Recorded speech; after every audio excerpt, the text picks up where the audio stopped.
നിനക്ക് ഭയങ്കര സന്തോഷം തരുന്നൊരു കാര്യം ഞാൻ പറയട്ടെ. ഈ ബിഗ് ബോസ് എന്ന ഷോ തന്നെ ആരാടോ ഉപ്പുമുട്ട് കെട്ടിയെടുത്തത്? എന്ന ഷോയിലൂടെ നിന്റെയൊക്കെ പറഞ്ഞോളൂ. മറ്റേ ഇതല്ലടാ, ഇതോ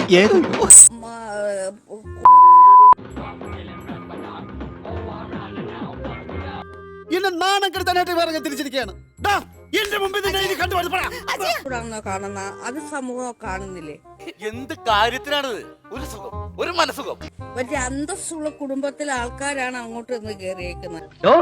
ഒരു കുടുംബത്തിലെ ഭാര്യ ഭർത്താക്കന്മാരെ പോലെ ജീവിക്കുന്ന ഞങ്ങളെ തമ്മിൽ അടുപ്പിക്കാനാണോ പരിപാടി? അവരുടെ വായിലിരിക്കുന്ന ഓരോ തെറികളും അവര് കാട്ടിക്കൂട്ടുന്നതൊന്നും തന്നെ നിന്റെ ഒന്നും കണ്ണിനകത്ത് കാണുന്നില്ലേ? എന്താ ചിരിക്കുന്നത്?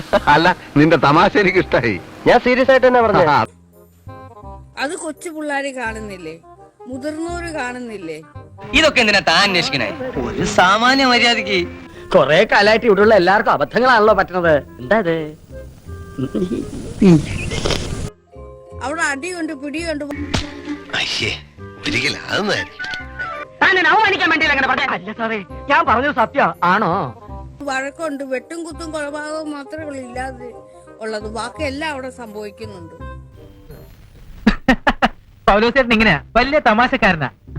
മോനെ സക്രിയ സുഖിപ്പിക്കില്ലേട്ടാ. നീ എന്തിനും സോഷ്യൽ മീഡിയയുടെ കാര്യം കൂടുതലൊന്നും എന്റെ അടുത്ത് ചൊരയ്ക്കാൻ വരരുത്.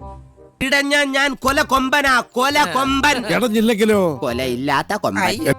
ബിഗ് ബോസ് എന്ന് പറയുന്ന ഒരു ഷോ ഉണ്ടോ? പലരും സമ്പന്നരായിട്ട് കുടുംബത്തിൽ നടക്കോ ഒതുക്കോ ഒക്കെ പഠിച്ച് വലിയ പാവത്തെ പോലെ വന്നിരിക്കുന്നവരൊക്കെയാണ് ആ ഷോയിൽ വന്ന്.